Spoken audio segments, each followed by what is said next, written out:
So hello everyone and welcome back.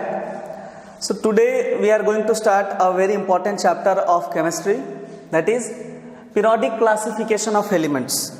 Periodic classification of elements. Now देखो class 9th में हम लोगों ने पढ़ा था अबाउट एलिमेंट्स, कंपाउंड्स, मिक्सचर, है ना। और हमने ये भी पढ़ा था कि ये जो कंपाउंड्स हैं, ये जो एलिमेंट्स है, ये छोटे छोटे एटम से बने हैं. So now do you know how many total elements are there on earth? आज तक हमारे पास टोटल कितने एलिमेंट्स हैं? So total we have 118 elements till now. 118 elements हमारे पास है, ठीक है. So अब ये 118 एलिमेंट्स को किस तरीके से हमने क्लासिफाई किया है, ठीक है. टेबल में अलग अलग प्रॉपर्टीज के हिसाब से हमने इनको कैसे अरेंज किया है. So सबसे पहले आपके दिमाग में क्वेश्चन आएगा, 118 एलिमेंट है ना, क्लासिफाई करने की जरूरत ही क्या है? Why do we need to classify, है ना. 118 एलिमेंट से याद कर लेंगे, सबके प्रॉपर्टीज पता चल जाएगा, इजी है. उसको क्यों ये टेबल बनाना, वो टेबल बनाना, कोई मतलब ही नहीं है. एक छोटा सा एग्जांपल देता हूँ. सोचो, मान लो आप किसी शॉपिंग मॉल में जाते हो, कुछ खरीदने के लिए गए आप, ठीक है. शॉपिंग मॉल में कोई ट्रेंड ऑब्जर्व करते हो क्या? अगर आपको बिस्किट चाहिए, है ना, तो आप देखोगे एक कॉलम में लाइन से बहुत सारे बिस्किट्स रखे हैं. आपको जो पसंद है उसमें से लेके आप अपने ट्रॉली में रख लो, है ना. अलग अलग कैटेगरीज में साबुन चाहिए तो सोप का एक अलग लाइन रहता है, आप उसमें से अपने हिसाब से चॉइस करते हो, या जो कुछ भी चाहिए एक सिस्टमैटिक वे में रहता है. तो ये सिस्टमैटिक वे में अरेंज करने का फायदा होता है कि अगर आपको कुछ चाहिए तो आप इजीली जो है वहां पे फाइंड कर सकते हो, है ना. आप इजीली वहां से ले सकते हो वो चीजें. इसलिए ये जो 118 एलिमेंट्स है, देखो अब ये 118 एलिमेंट्स हैं, इसका मतलब ये नहीं सबके सब नेचुरल है. इसमें से 98 एलिमेंट्स जो है ये नेचुरली ऑकरिंग है. 98 एलिमेंट्स कैसे हैं? नेचुरल है. और ये 20 एलिमेंट्स जो है ये आर्टिफिशियल है. 20 एलिमेंट्स जो है आर्टिफिशियल है, ये आर्टिफिशियल है. ओके, सो अब आपको ये तो अब देखो 118 एलिमेंट्स है, कुछ मेटल्स है, कुछ नॉन मेटल्स है, कुछ मेटालॉइड्स है ना, कुछ रेडियो एक्टिव सब्सटेंस है, सबके प्रॉपर्टीज अलग अलग होंगे. तो अब एक साथ इतने एलिमेंट्स को याद रखना बहुत मुश्किल होगा, है ना. इसलिए हमने क्या किया है, ये एलिमेंट्स को अलग अलग ग्रुप में अरेंज कर दिए, सो दैट हमको पढ़ना आसान हो जाए कि चलो ये 118 है, इसमें से ये 50 मेटल्स है जो मेटल्स है, बचे वाले नॉन मेटल्स है, कुछ मेटालॉइड्स है. जितने भी मेटल्स है सब में कुछ कॉमन कैरेक्टर्स है. नॉन मेटल्स है उसमें कुछ कॉमन कैरेक्टर्स है. मेटालॉइड्स है इनके कुछ अलग कैरेक्टर्स हैं. सो क्लासिफिकेशन के बेस पे किसी भी चीज को स्टडी करना बहुत आसान हो जाता है. सो हुआ यूं कि जब ऑलमोस्ट ये 18th सेंचुरी से ही ये सिस्टम स्टार्ट हो गया. At the end of 17th century scientist ने क्या किए कि अलग अलग वे में प्रोसेस में ट्राई किए कि एलिमेंट्स को अरेंज कर दिया जाए. अब देखो पहले से ही 118 एलिमेंट्स नहीं है, ये आज हमारे पास इतने एलिमेंट्स हैं. एट प्रेजेंट, ये प्रेजेंट में हमारे पास इतने एलिमेंट्स हैं. जब सबसे पहले एलिमेंट्स को अरेंज करने की कोशिश किया गया था, वो टाइम में there were almost less than 35 elements. Less than 35 elements थे the beginning of 18th century. और एलिमेंट्स को अरेंज करने का सबसे पहला जो वर्क किया था वो था डोबेर्नियर ने. सो डोबेर्नियर ने एलिमेंट्स को स्टडी किया, उनके प्रॉपर्टीज को स्टडी किया, और उसके बाद वो एलिमेंट्स को एक ग्रुप में अरेंज किया. सो अब ये चैप्टर में हम बेसिकली 4-5 तरीके के टेबल्स के बारे में बात करेंगे जो साइंटिस्ट लोगों ने वर्क किया था. जिसमें पहला था ये डोबेर्नियर का, दूसरा आएगा Newlands law of Octave. Newlands law of Octave, ठीक है, ये ऑक्टेव का लॉ है, पढ़ेंगे इसके बारे में. तीसरा जो साइंटिस्ट था Mendeleev, Mendeleev's periodic table, Mendeleev's periodic table के बारे में पढ़ेंगे. एंड फाइनली ये चैप्टर का main topic that is modern periodic table. Modern periodic table, ठीक है. अब आप सोचोगे कि एलिमेंट्स तो वही है, तो ये 4-4 बार टेबल बनाने की जरूरत क्या है. आगे आपको क्लियर होते जाएगा कि किसने क्या कोशिश किया, क्या ड्रॉबैक्स गए, क्या फायदे हुए उसके. सो वन बाय वन हम सबको डिस्कस करते हैं. तो जो पहला साइंटिस्ट था जिसने एलिमेंट्स को अरेंज करने की कोशिश किया था वो था डोबेर्नियर, ठीक है. अब डोबेर्नियर्स ने एक ट्रेड बनाया था. अब ये डोबेर्नियर्स ट्रेड क्या था, देखो at that time almost 30-32 elements were there, ठीक है. 30-35 के आसपास. एग्जैक्ट रेशियो अभी कोई बुक में मेंशन नहीं है कि एग्जैक्ट नंबर कितना था, बट एक अनुमान के तौर पे 35 एलिमेंट्स के आसपास थे वो टाइम में. सो डोबेर्नियर ने क्या किया, डोबेर्नियर ने कैसा एलिमेंट बनाया, ठीक है। डोबेर्नियर ने क्या किया, he arranged the elements in a group of 3, he arranged the elements in a group of 3। अगर आपको कोई पॉइंट इंपॉर्टेंट लगता है उसको नोट करते जाना, ओके, क्योंकि ईच एंड एवरीथिंग मैं बोर्ड पे नहीं लिख पाऊंगा।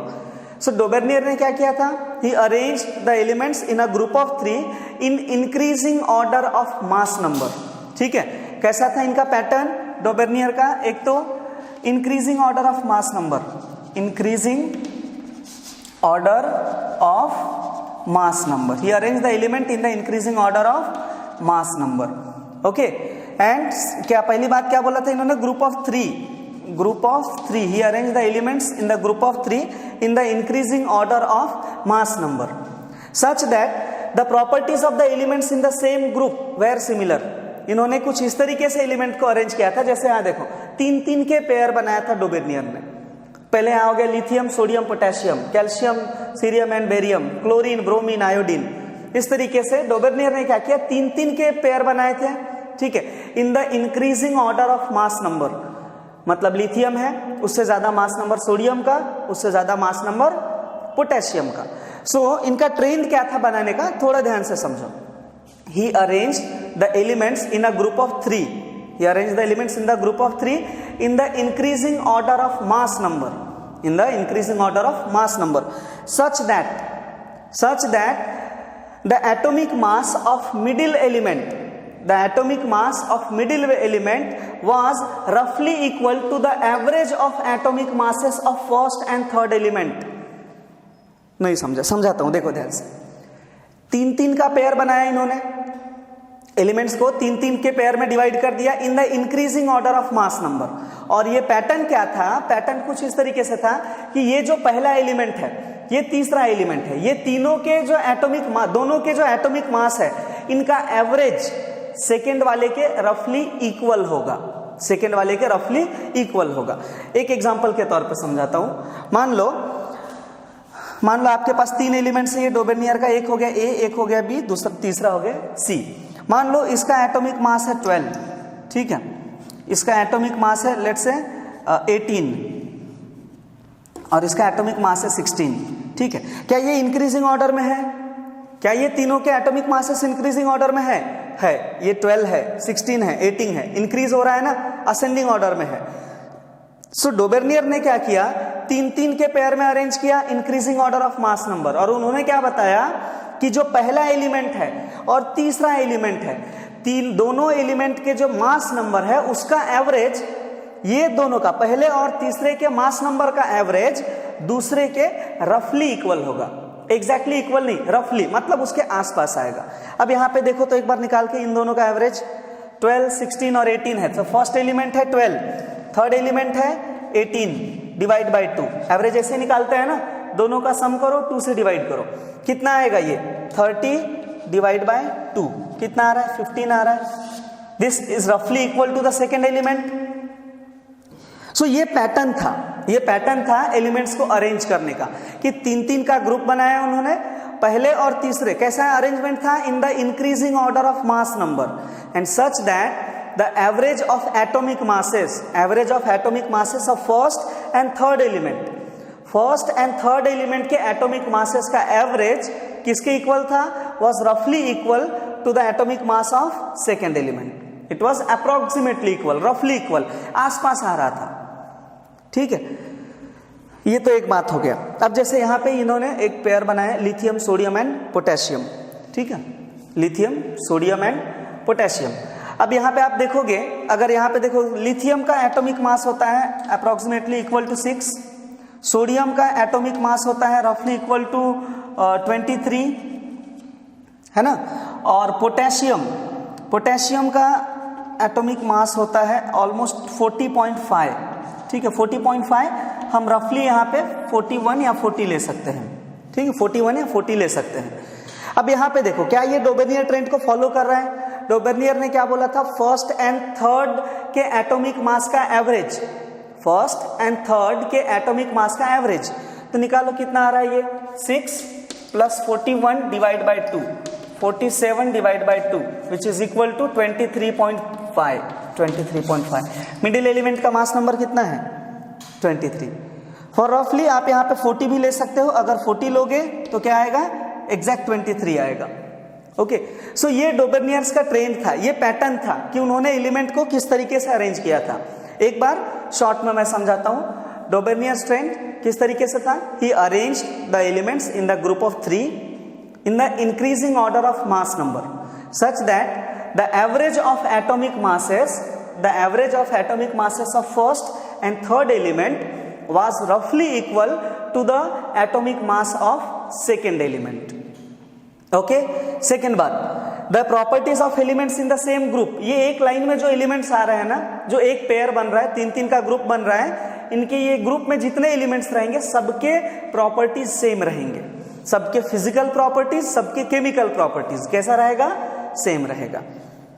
ठीक है, अब आप सोचोगे ये तो अच्छी बात है, ठीक है 3-3 का पेयर बना लिए, 3-3 के ग्रुप में याद करना भी आसान हो जाएगा, ट्रेंड भी अच्छा था, तो अच्छा काम किया था डोबेर्नियर ने, फिर इसको क्यों हमने रिजेक्ट किया।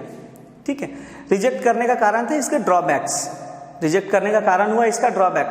अब ड्रॉबैक क्या था, out of total elements present at the time,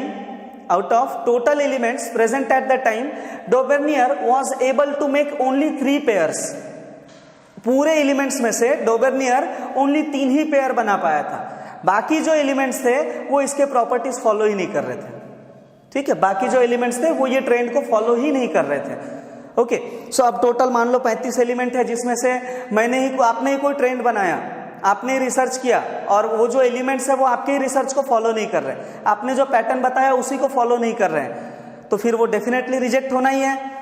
सो डोबेर्नियर ने जो ट्रेंड बताया था इसमें क्या था, 3-3 का पेयर बनाया, लेकिन यही 3 पेयर थे जो आपके सामने है ना, lithium sodium potassium, calcium cerium barium and chlorine bromine iodine, ये 3 ही पेयर बना पाए थे, बाकी के जो भी एलिमेंट्स थे they were not following Dobereiner's trend, as a result this Dobereiner trend was rejected, ये थियरी जो है रिजेक्ट हो गया।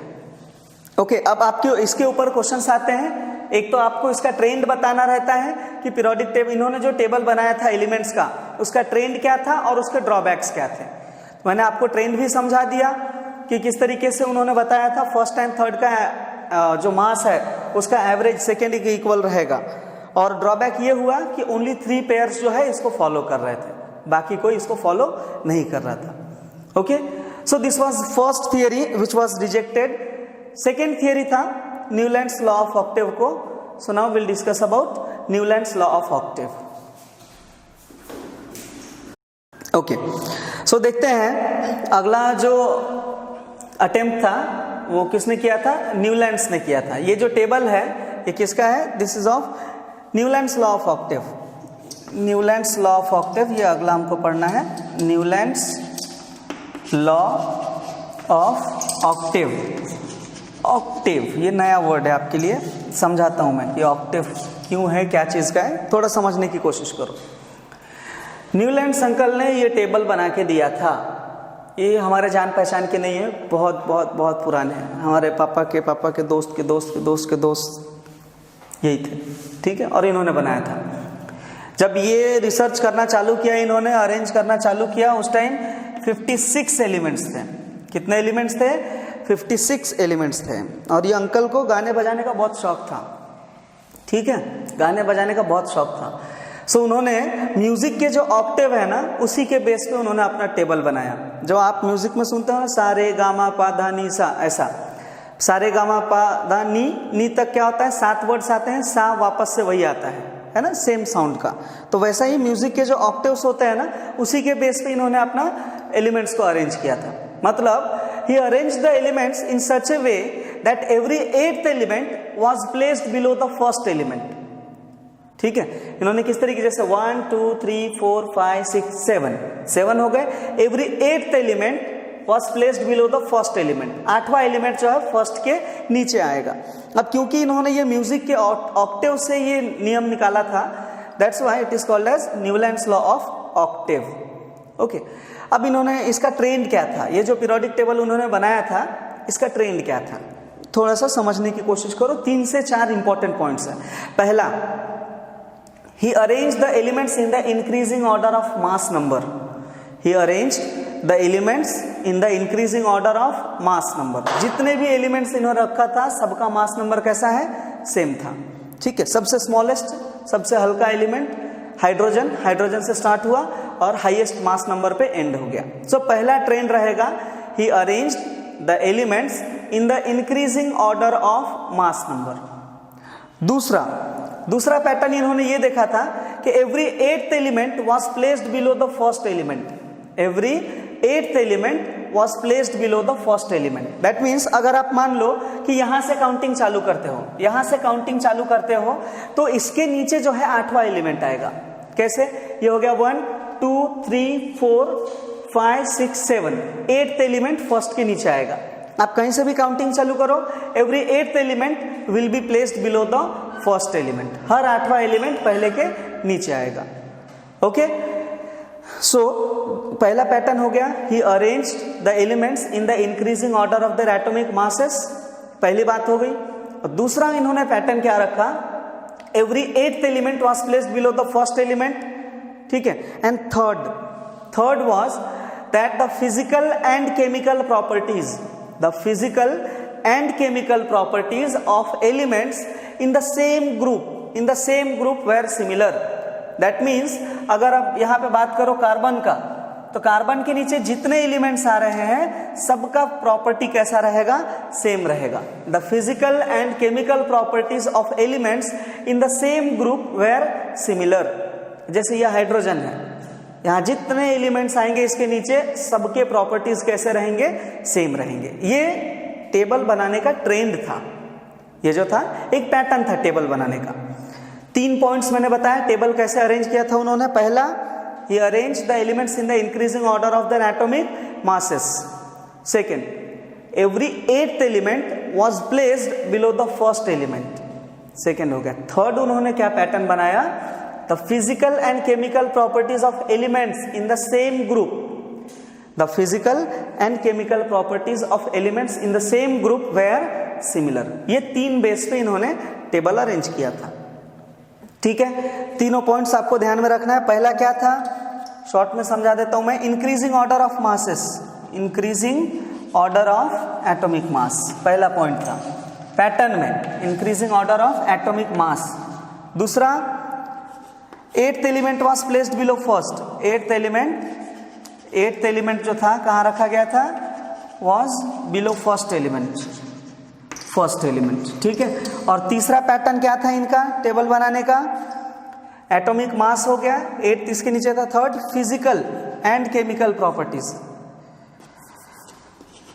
फिजिकल एंड केमिकल प्रॉपर्टीज, दोनों प्रॉपर्टीज के ऊपर इन्होंने ये रखा था। कैसा था, सेम था इन ग्रुप, सेम इन ग्रुप मतलब ये कॉलम, जो कॉलम में एलिमेंट्स हैं इनके प्रॉपर्टीज कैसे रहेंगे, सेम रहेंगे। सो ये 3 बेस पे इन्होंने ये टेबल को अरेंज किया था।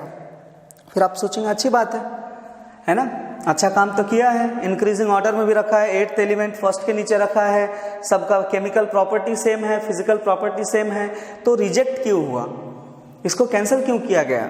उसके 3 कारण थे, 3-4 कुछ इंपॉर्टेंट कारण थे, कुछ ड्रॉबैक्स थे जिसके वजह से ये जो है थियरी रिजेक्ट कर दी गई थी। ठीक है, अभी हमने पैटर्न्स के बारे में बात किया, इसका जो बनाने का जो ट्रेंड था वो हमने समझा। अब इसके ड्रॉबैक समझते हैं कि क्या ड्रॉबैक्स थे जिसके कारण ये रिजेक्ट हुआ। ठीक है, what were the drawbacks of modern periodic table, क्या क्या ड्रॉबैक्स थे मॉडर्न पीरियोडिक टेबल के, मॉडर्न नहीं सॉरी, ये न्यूलैंड्स लॉ ऑफ ऑक्टेव के। पहला ड्रॉबैक, ये जो प्रॉपर्टी था ना कि first element was placed below the 8th element such that the physical and chemical properties of elements in the same group are similar. Newlands law of octave was followed only till calcium, only calcium तक ही ये trend follow हो रहा था। Calcium के बाद कोई भी element Newlands law of octave को फॉलो नहीं कर रहा था। No element followed Newlands law of octave after calcium. ठीक है, इन्होंने जो खुद का ट्रेंड बनाया था ये पूरे 56 एलिमेंट्स पे फिट नहीं हो रहा था। ये कहां तक हुआ, ओनली कैल्शियम तक। कैल्शियम के बाद कोई भी एलिमेंट ये ट्रेंड को फॉलो नहीं कर रहा था, समझे, कोई भी एलिमेंट ये ट्रेंड को फॉलो नहीं कर रहा था। ये पहली बात हो गई। ठीक है, मतलब पहला हो गया Newlands law of Octave. Newlands law of Octave कहां तक फॉलो हो रहा था? Octave was followed only till calcium, only till calcium. ये पहली बात हो गई। पहला ड्रॉबैक हो गया कि इनका जो ट्रेंड था, इनका पैटर्न था कि physical and chemical property same रहेंगे, ये बस कैल्शियम तक ही फॉलो हो रहा था। उसके बाद इसके नीचे जो एलिमेंट्स आ रहे थे इनके प्रॉपर्टीज मैच नहीं कर रहे थे। सो एक ड्रॉबैक हो गया। दूसरा ड्रॉबैक ये आया इनका ओवर कॉन्फिडेंस। ठीक है, this guy was genius but बहुत ज्यादा ओवर कॉन्फिडेंस था इनको हर चीज में। ही बोल्डली प्रिडिक्टेड, एकदम बोल्डली, एकदम जैसे कॉन्फिडेंट के साथ इन्होंने प्रिडिक्ट किया कि आज 56 एलिमेंट्स हैं and there will be only 56 elements in the nature, no other element can be discovered in future. इससे ज्यादा 56 से ज्यादा एलिमेंट्स पॉसिबल ही नहीं है, नेचर में है ही नहीं। ये इतने ही एलिमेंट्स है और इससे ज्यादा मतलब डिस्कवर नहीं हो सकते, ऐसा इन्होंने कहा था। But later on so many new elements were predicted, मतलब मिला था, डिस्कवर हुआ था। आज हमारे पास 118 है ना, इसके डबल से भी ज्यादा है। सो उनका जो ये प्रिडिक्शन था ये एक ड्रॉबैक बना। ठीक है, दूसरा प्रिडिक्शन था he predicted only 56 elements exist, only 56 elements exist, इससे ज्यादा एग्जिस्ट नहीं करता है और फ्यूचर में भी डिस्कवर होना इम्पॉसिबल है। लेकिन बाद में बहुत सारे एलिमेंट्स डिस्कवर हुए। सो ये दूसरा कारण बना ये टेबल रिजेक्शन का। पहला हो गया कि जो न्यूलैंड्स लॉ ऑफ ऑक्टेव था ये ओनली कैल्शियम तक फॉलो हो रहा था, बस फॉलोड ओनली टिल कैल्शियम।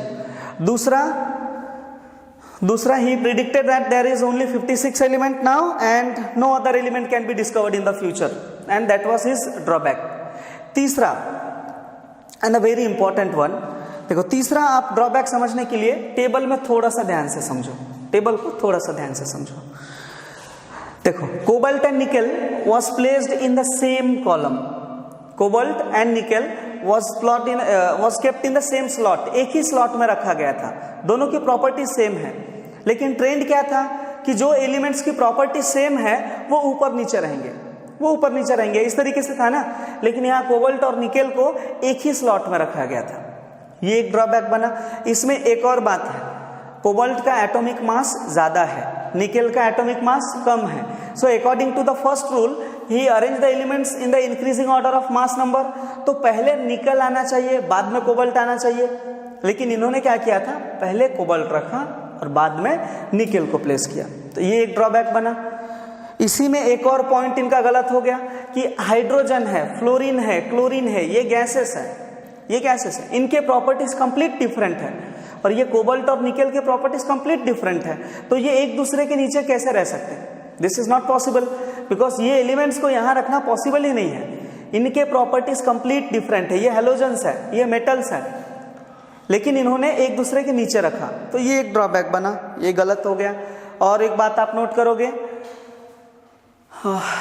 ये जो कोबाल्ट है, निकेल है, मेटल्स है, they possess properties similar to iron.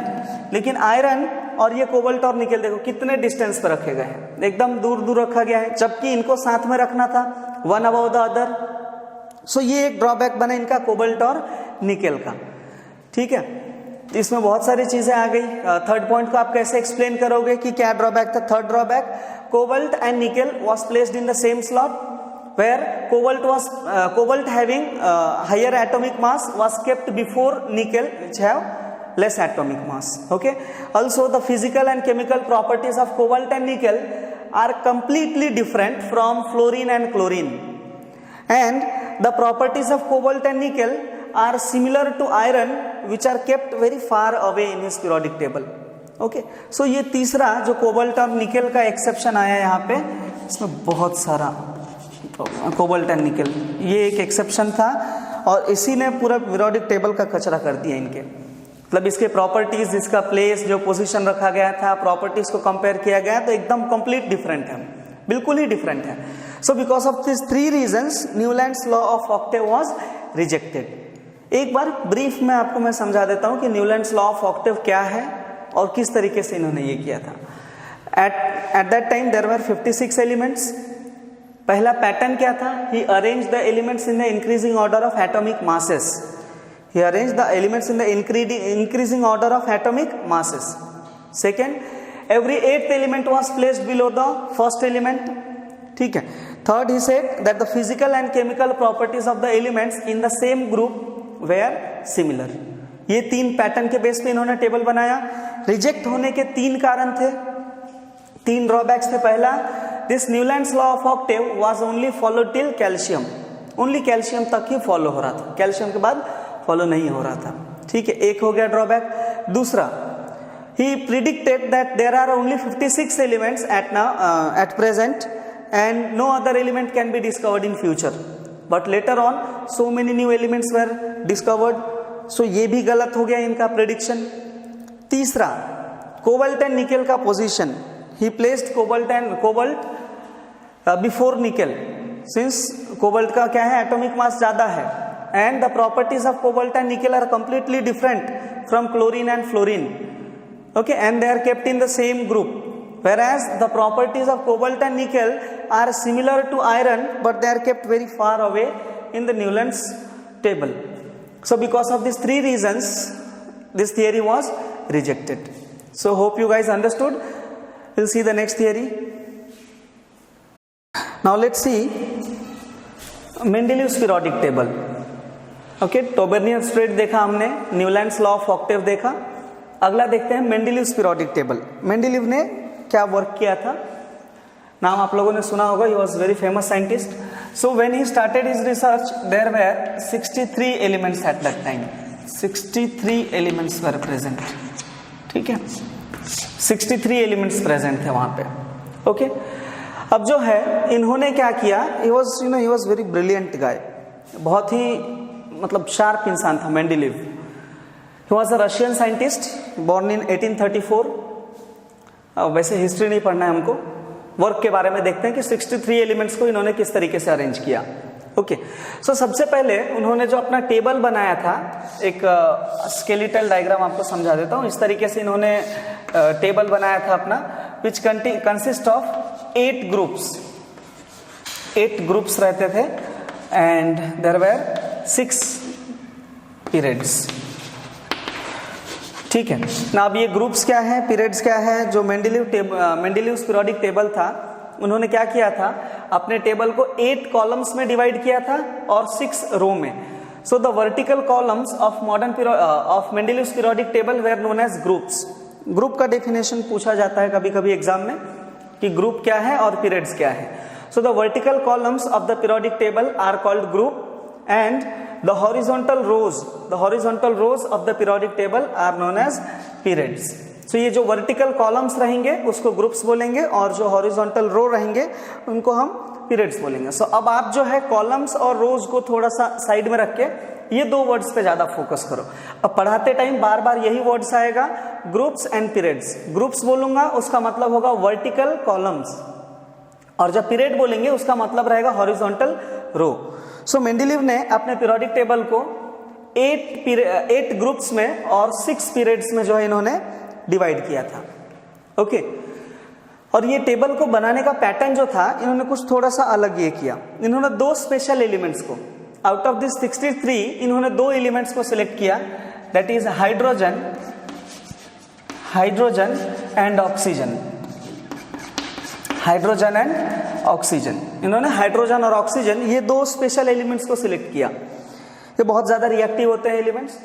सो अब इनका यूज किस तरीके से किया उन्होंने, ये जो बचे वाले 61 एलिमेंट्स थे, 63 में से ये 2 तो साइड हो गए, हाइड्रोजन एंड ऑक्सीजन, बचे 2 एलिमेंट्स, बचे 61 एलिमेंट्स.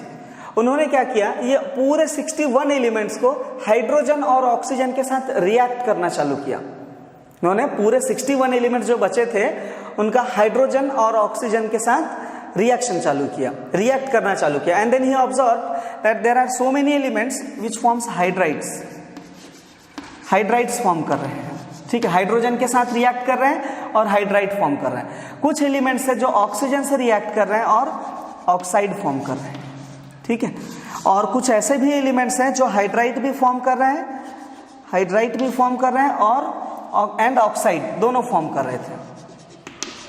ठीक है, ये इन्होंने ऑब्जर्व किया। उनके फिजिकल प्रॉपर्टीज को स्टडी किया, उनके केमिकल प्रॉपर्टीज को स्टडी करने के लिए इन्होंने क्या किया, ये एलिमेंट्स जो बचे थे उनका हाइड्रोजन से रिएक्शन कराया, ऑक्सीजन के साथ रिएक्शन कराया, और उन्होंने ऑब्जर्व किया कि कुछ एलिमेंट्स हैं जो हाइड्राइड्स फॉर्म करते हैं, कुछ एलिमेंट्स ऑक्साइड फॉर्म कर रहे हैं, और कुछ एलिमेंट्स जो है वो hydrides as well as oxides दोनों ही फॉर्म कर रहे हैं। ओके, सो इस तरीके से अब इन्होंने क्या एक पैटर्न ऑब्जर्व किया, मतलब क्या किया, टोटल 63 एलिमेंट्स को इस तरीके से कार्ड्स लिया उन्होंने, ऐसे बहुत सारे 63 कार्ड्स लिए, टोटल 63 कार्ड्स लिया उन्होंने, और ये एलिमेंट्स को क्या किया, जैसे ये एक एलिमेंट हो गया, इसका मास नंबर यहाँ नोट डाउन कर लिया उन्होंने, इसके फिजिकल प्रॉपर्टीज नोट कर लिए, इसके केमिकल प्रॉपर्टीज नोट कर लिए, पूरे 63 एलिमेंट्स का mass number, physical properties and chemical properties one by one इन्होंने कार्ड्स के ऊपर क्या किया, नोट कर लिया। और उसके बाद इन्होंने क्या किया, ये जो कार्ड्स थे, जो उनका रूम था, उनका जो घर था, उसके दीवार पे लाइन से उन्होंने पूरा क्या किया, अरेंज कर दिया, पूरे 63 एलिमेंट्स को दीवार पर रख दिया। And then he started observing कि कौन सा एलिमेंट कहाँ पे सेट हो रहा है, कौन से एलिमेंट्स की प्रॉपर्टीज कहाँ मैच हो रही है। And after a work of almost 1.5 or 2 years he was successfully able to make this table. उन्होंने इतने साल, 1.5 साल, 2 साल इसके ऊपर मेहनत किया अरेंज करने में एलिमेंट्स को, और फिर उन्होंने फाइनली एक टेबल बनाया which is known as Mendeleev's periodic table, consist of 8 groups and 6 periods. Okay, अब ये जो एलिमेंट्स इन्होंने अरेंज किया था, इसके बनाने का पैटर्न समझते हैं हम। ये एलिमेंट्स को अरेंज करने का पैटर्न क्या था, इन्होंने जो बनाया था, पहला पैटर्न जो बाकी लोग फॉलो करते आए थे वही पैटर्न इन्होंने भी फॉलो किया। First, that is increasing order of mass number, increasing order of mass number, increasing order of mass number, mass number के इंक्रीजिंग ऑर्डर में इन्होंने एलिमेंट्स को अरेंज कर दिया।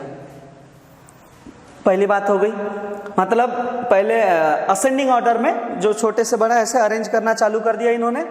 दूसरा बात इन्होंने बताया, the elements in the same group possess same physical and chemical properties.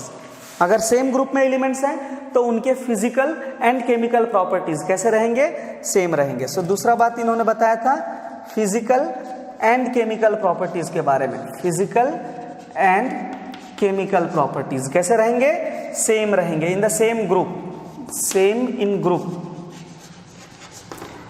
Physical and chemical properties were same in group, ऐसा इन्होंने बताया था। सो पहला ट्रेंड क्या था, he arrange the elements in the increasing order of their atomic number.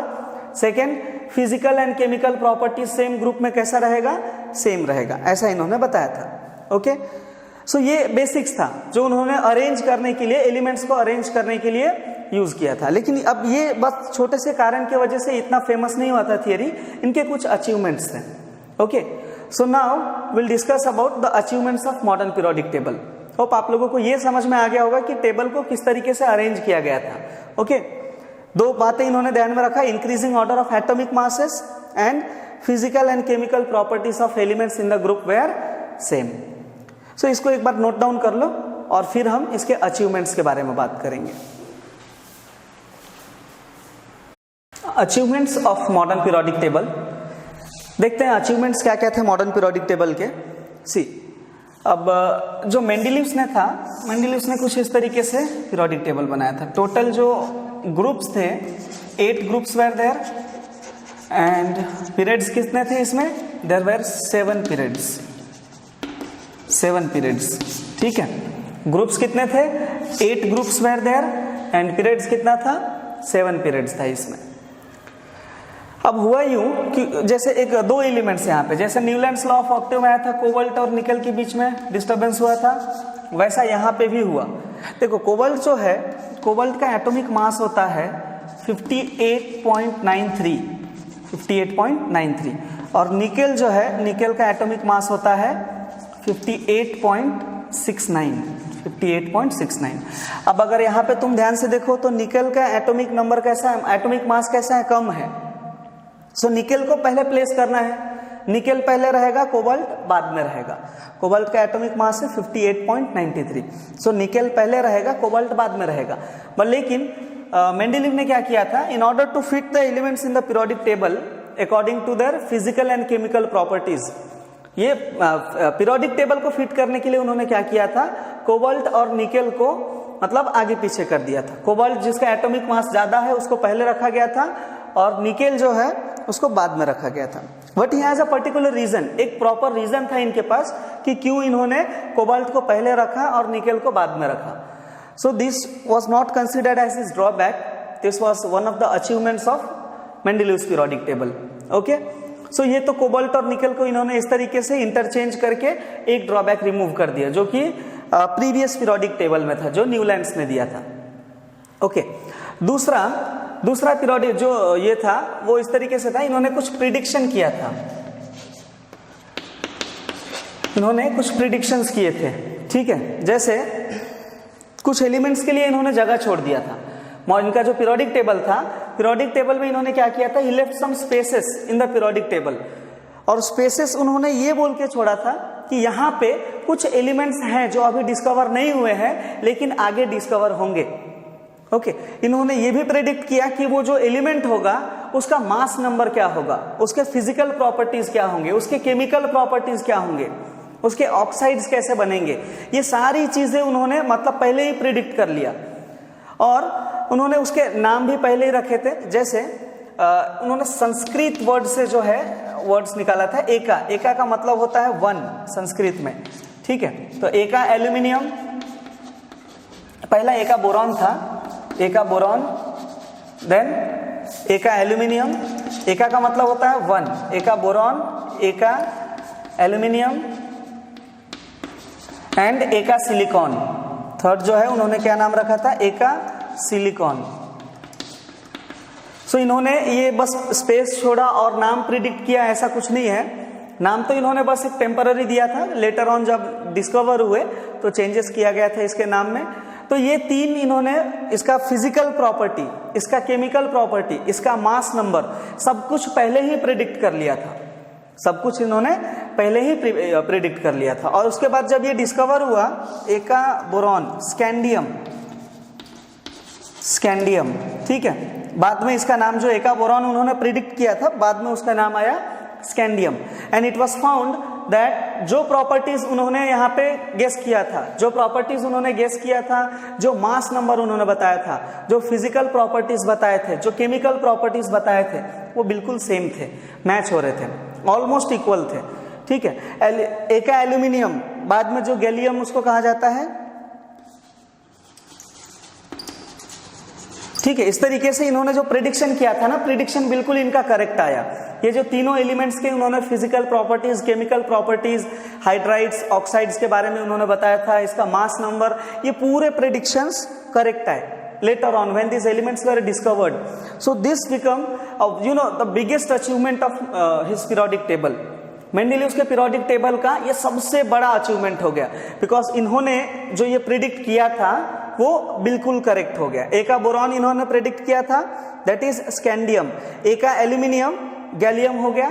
और तीसरा जो था, तीसरा क्या उन्होंने ये किया था, एका सिलिकॉन। एका सिलिकॉन जिसको कि जर्मेनियम कहा गया बाद में, जब ये जर्मेनियम, ठीक है, एका सिलिकॉन को जर्मेनियम कहा गया था। और ये जो इनके प्रिडिक्शंस थे ये बिल्कुल करेक्ट थे। And this was the biggest plus point और the biggest achievement of modern of his periodic table, of Mendeleev's periodic table. So पहला तो इनका अचीवमेंट ये हो गया कि कोबाल्ट और निकेल को इन्होंने सक्सेसफुली एडजस्ट कर लिया अपने पीरियोडिक टेबल में। दूसरा, जो गैप्स आ रहे थे, जो physical and chemical properties match नहीं हो रहे थे, जो गैप्स आ रहे थे वहां पे, उन्होंने क्या किया, वो एलिमेंट्स में पहले से प्रिडिक्शन किया उनका कि अभी ये एलिमेंट्स डिस्कवर नहीं हुए हैं, बाद में जब डिस्कवर होगा तो उसके फिजिकल प्रॉपर्टीज ये होंगे, केमिकल प्रॉपर्टीज ये होंगे, मास नंबर क्या होगा, ये सब कुछ उन्होंने प्रिडिक्ट किया था। And later on it was found to be true, which became the biggest achievement of Mendeleev's periodic table. एक और इनका बड़ा अचीवमेंट था, that is noble gases. Noble gases, ठीक है, नोबल गैसेस के बारे में हम जानते हैं, ठीक है। नोबल गैस जैसे आज हमारे पास कौन कौन से, हीलियम है, नियॉन है, आर्गन है, क्रिप्टॉन है, ठीक है, जेनॉन है, रेनॉन है, ये जो एलिमेंट्स हैं, ये जो नोबल गैसेस हैं, ये कैसा है, इनका कॉन्सेंट्रेशन एटमॉस्फेयर में बहुत ही कम है, they are present in very low concentration. As a result it took very बहुत ज़्यादा टाइम लगा इसको डिस्कवर होने में। हालांकि मेंडेलीव पीरियोडिक टेबल आया था तब तक ये डिस्कवर नहीं हुए थे, but later on when this gases were discovered they were successfully fit in Mendeleev periodic table without disturbing the existing elements. मतलब ये एलिमेंट्स के डिस्कवर होने से टेबल को कोई फर्क नहीं पड़ा, इनको एक सेपरेट कॉलम में प्रॉपरली प्लेस कर दिया गया। Okay, so this was another achievement of Mendeleev periodic table. So ये 3 बड़े अचीवमेंट्स थे। बनाने का ट्रेंड जो था 2 था, increasing order of atomic masses, then second था कि इन्होंने एलिमेंट्स को 8 ग्रुप्स एंड 7 पीरियड्स में डिवाइड किया, और थर्ड था the physical and chemical properties of elements in the same group were similar. 3 achievements थे। He was successfully able to place cobalt and nickel in his periodic table with a proper explanation. And secondly, he predicted some elements which were yet to be discovered. He not only predicted its mass number but also its chemical and physical properties, which later on was proved to be true. So this was the biggest achievement. And third, noble gases were not discovered when he was trying to make this table, but later on when these noble gases were discovered, they were successfully placed in the modern periodic table without disturbing the actual arrangement. So these 3 were the biggest achievement of modern periodic table. Now the question comes, he has done very good job. So why his theory was rejected? ये जो है pattern क्यों reject कर दिया गया? So now we'll discuss about the limitations of Mendeleev's periodic table. कारण समझते हैं कि क्यों ये टेबल को रिजेक्ट किया गया, क्या इसके ड्रॉबैक्स थे. So if you want to make a note of it, just note it down. Okay. So now let's discuss about the drawbacks of Mendeleev's periodic table. The reasons due to which Mendeleev's periodic table was rejected. So पहला जो drawback था, first was hydrogen. पहला जो drawback था इनके periodic table में, modern नहीं, मेंडेलीव्स periodic table. So पहला जो ड्रॉबैक था वो हाइड्रोजन था. हाइड्रोजन मीन्स देखो होता क्या है, हाइड्रोजन में दोनों ही प्रॉपर्टीज है. Hydrogen possess the properties of metals as well as non metals, metals as well as non metals, दोनों की ही प्रॉपर्टीज है. So it was very difficult for Mendeleev to give a fixed position to hydrogen. So the first drawback of Mendeleev's periodic table was that he was unable to give a fixed position to hydrogen in his periodic table. He was confused because hydrogen has both the properties of metals as well as non-metals. So he was unable to give a fixed position to hydrogen, which was a drawback of Mendeleev's periodic table. Second drawback, discovery of isotopes. Discovery of isotopes. Isotopes की discovery, पहला तो drawback हो गया, he was unable to give a fixed position to hydrogen.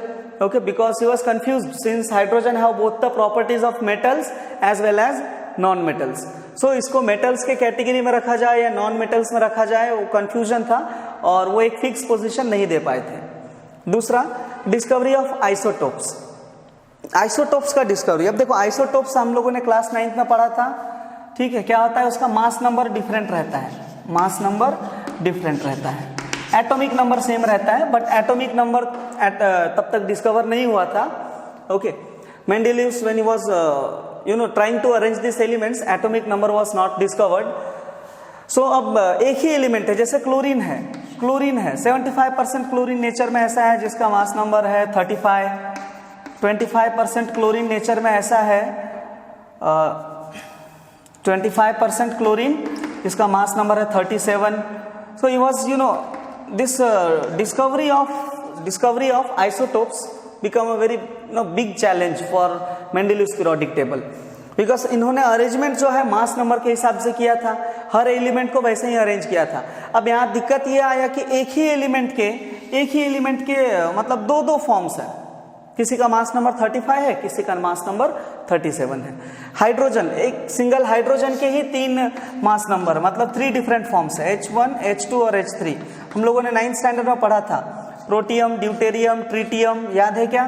पहले 1 mass number रहा तो protium, then 2 mass number रहा तो deuterium, and third is tritium.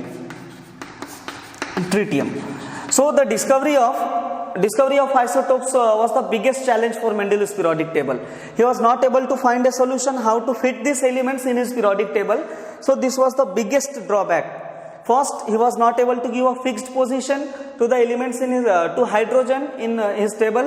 Secondly, the discovery of isotopes become a biggest challenge for Mendeleev's periodic table, since he was unable to identify the methods how he can place these different elements. And third और इनका एक important drawback कुछ इस तरीके से आया। देखो, ये आशा करता हूं आप लोगों को 2 समझ में आ गया। हाइड्रोजन को फिक्स पोजीशन नहीं दे पाए थे, ठीक है, ये एक इंपॉर्टेंट ड्रॉबैक था। दूसरा, डिस्कवरी ऑफ आइसोटोप्स को उन्होंने। So third drawback of Mendeleev's periodic table was difference in mass number. अब बोलोगे ये कैसा ड्रॉबैक है? देखो, डिफरेंस इन मास नंबर का मतलब है, जैसा मेंडेलीव पीरियोडिक टेबल जो था उसमें आप मान लो कि इस तरीके से नंबर बढ़ रहे हैं, 1 हो गया, 3 हो गया, 13 हो गया, 29 हो गया, 31, 34। अब यहाँ पे एक फिक्स पैटर्न नहीं है कि मास नंबर कैसे इंक्रीज हो रहा है। यहाँ पे दिख रहा है क्या? यहाँ पे 2 का गैप है, यहाँ पे 10 का गैप है, यहाँ बहुत ज्यादा गैप है, यहाँ कम गैप है। सो एक फिक्स पैटर्न नहीं था। He was unable to give a fixed pattern between the increasing order of atomic masses. As a result, it was very difficult to predict how many elements are yet to be discovered. अब जब तक यहाँ पे कोई pattern नहीं दिखेगा, ये बताना बहुत मुश्किल हो जाएगा कि कितने एलिमेंट्स और डिस्कवर होना है। Okay, so since he was not able to give a fixed pattern of increasing mass number, this become a drawback of Mendeleev's periodic table, due to which his theory was rejected. So ये 3 कारण हैं। पहला, he was unable to give a fixed position to hydrogen. Second, discovery of isotopes become a biggest challenge for Mendeleev's periodic table. And third, he was not able to give a fixed pattern of increasing mass number, due to which this theory was rejected. See, now this theory was not completely rejected.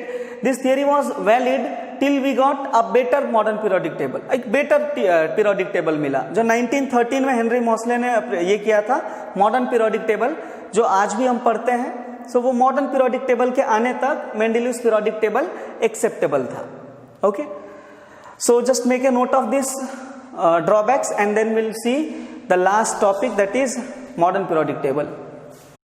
Okay, so now based on his observations, his achievements and his research, Mendeleev formulated a law called Mendeleev's periodic law.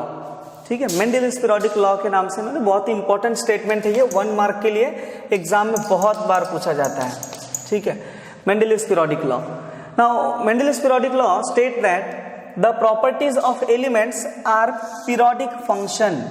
Periodic function, देखो periodic function का मतलब क्या होता है? जो एक certain interval के बाद वापस से रिपीट हो, एक पर्टिकुलर इंटरवल के बाद वापस से क्या होगा?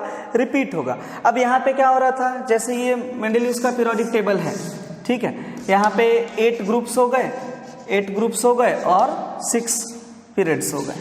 ठीक है, सो यहाँ पे जैसे ये हो गया 1 2 3 4 5 8 तक गए, और 8 के बाद 9th एलिमेंट क्या हो रहा है? सेम प्रॉपर्टी का आ रहा है। ठीक है, इस तरीके से क्या हो रहा था? ये प्रॉपर्टीज रिपीट हो रहे थे according to the mass number.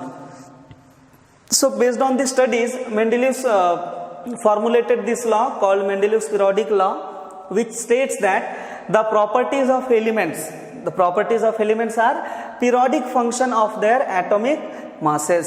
They are the periodic function of their atomic masses.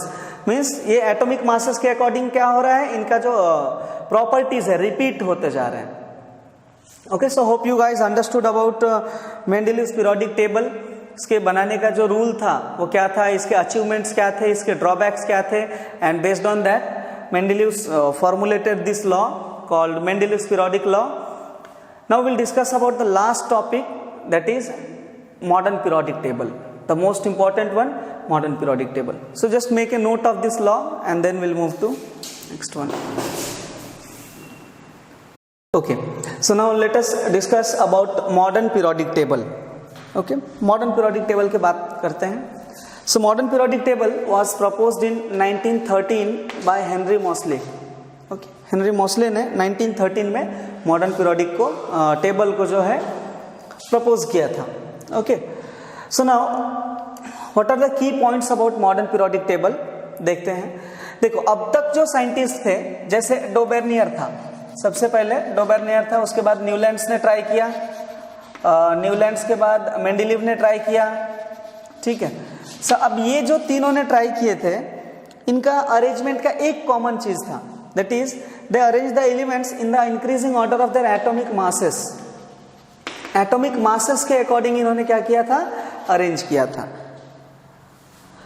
But when Henry Mosle started working on periodic table, इनको थोड़ा सा बेनिफिट ये मिला कि उस टाइम तक टेक्नोलॉजी बहुत ज़्यादा बढ़ गया था और एटॉमिक नंबर डिस्कवर हो गया था, atomic number. So he arrange the elements in the increasing order of their atomic number.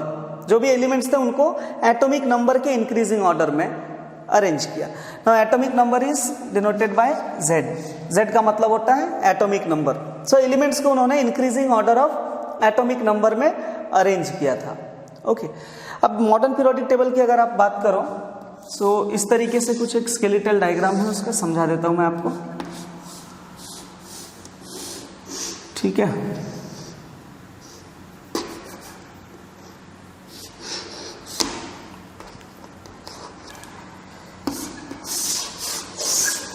Okay, ये हो गया एक स्केलेटल डायग्राम. और पूरा एलिमेंट्स यहाँ पे लिख के नहीं बता सकते, बहुत टाइम लग जाएगा. आप लोग अपने टेक्स्ट बुक में देख सकते हो. सो एलिमेंट्स को कुछ इस तरीके से इन्होंने टेबल बनाया था. This is how modern periodic table looks like. इतना गंदा नहीं है, थोड़ा ड्राइंग का प्रॉब्लम है मेरा, आप टेक्स्ट बुक में देख सकते हो. सो अब ये जो तीनों थे, ये तीनों ने मास नंबर यूज किया था, लेकिन हेनरी मोसले ने क्या किया, he arrange the elements in the increasing order of atomic numbers. और जिसके वजह से जो मेंडेलीव्स पीरियोडिक टेबल के ड्रॉबैक थे, तो वो आराम से हट गए. ठीक है, उसमें कुछ ज्यादा डिफिकल्टी नहीं आया. So he got a benefit of this. Now arrangement इन्होंने किस तरीके से किया वो समझो. पहला तो पॉइंट हो गया, he arrange the elements in the increasing order of atomic number. Now अब इन्होंने क्या किया था, जो ये पीरियोडिक टेबल है उसको 17 ग्रुप्स में, 18 groups, total 18 groups and 7 periods. 18 groups और पीरियड्स कितने थे, 7 पीरियड्स थे. ठीक है. He arranged the elements in 18 groups and 7 periods. Now what are groups? The vertical columns of the modern periodic table, vertical columns of modern periodic table were known as groups, and the horizontal rows of modern periodic table were known as periods. So ये जो elements था, इन्होंने क्या किया, 18 groups में और 7 periods में arrange कर दिया. Okay. So now other points जो इन्होंने ध्यान में रखा था अरेंज करते हुए, उसमें दूसरा था, पहला पॉइंट तो पीरियोडिक टेबल का हो गया. दूसरा ये जो फिजिकल एंड केमिकल प्रॉपर्टीज है, physical and chemical properties, physical and chemical properties. So he said that the physical and chemical properties of the elements in the same group, the physical and chemical properties of elements in the same group were same, similar रहेगा. जो भी elements हैं उनके physical and chemical properties कैसे रहेंगे, same रहेंगे. और भी बहुत सारे ट्रेंड्स थे ये जो मॉडर्न पीरियोडिक टेबल के, हम 1 बाय 1 ट्रेंड्स के बारे में डिस्कस करेंगे, बिकॉज ये सब चीजें तो मेंडेलीव्स ने भी बताया था, बस यहाँ डिफरेंस आया एटॉमिक नंबर का. सो आफ्टर दिस, जैसा अब ये इन्होंने एक तो एटॉमिक नंबर के अकॉर्डिंग अरेंज कर दिया, फिजिकल एंड केमिकल प्रॉपर्टीज कैसे रहेंगे, एक ग्रुप में सेम रहेंगे. अब ये जो मॉडर्न पीरियोडिक टेबल है ना, इसमें कुछ बातें आप ध्यान में रखना. जैसे मान लो बेटा ये टेबल है, ठीक है, ये टेबल हो गया. ठीक है, मैं एक स्केलेटल डायग्राम बता रहा हूं, आप जो है टेक्स्ट बुक में प्रॉपर वे में देख सकते हो. ये टोटल यहाँ ग्रुप्स कितने थे, 18 ग्रुप्स थे. 18 groups were there and 7 periods. So 18 groups and 7 periods हो गए. अब ये जो टेबल है इसको कुछ कुछ हिस्सों में इन्होंने बांट दिया, मतलब अरेंजमेंट का एक पैटर्न ही बदल दिया. जैसे ये जो पहला एलिमेंट था, they were known as alkali metals, alkali metals. ठीक है, पहला जो ग्रुप है, group 1 elements of the modern periodic table were known as alkali metals. Alkali मतलब होता है बेस, जिनका नेचर बेसिक है। सो जितने भी एलिमेंट्स थे ग्रुप 1 में, सब के सब बेसिक नेचर के थे। ओके, ये तो पहली बात हो गई। दूसरा, जो ये सेकेंड ग्रुप है, ये जो सेकेंड ग्रुप है, इसको इन्होंने नाम दिया alkaline earth metals. Alkaline earth metals, ये नाम ध्यान में रखना बेटा। The group 1 elements are known as alkali metals, group 2 elements are known as alkaline earth metals.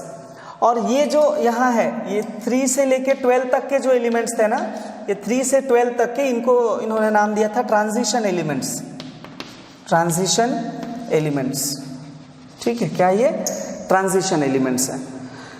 Then यहाँ जैसे ये जो 17th कॉलम था, 17th कॉलम था, 17th कॉलम में जैसे ये सेकेंड लास्ट वाला है, ये सेकेंड लास्ट वाले को इन्होंने नाम दिया था, ये हेलोजन ग्रुप था, ये हैलाइड्स थे, इसमें हेलोजन ग्रुप्स थे इसमें पूरा।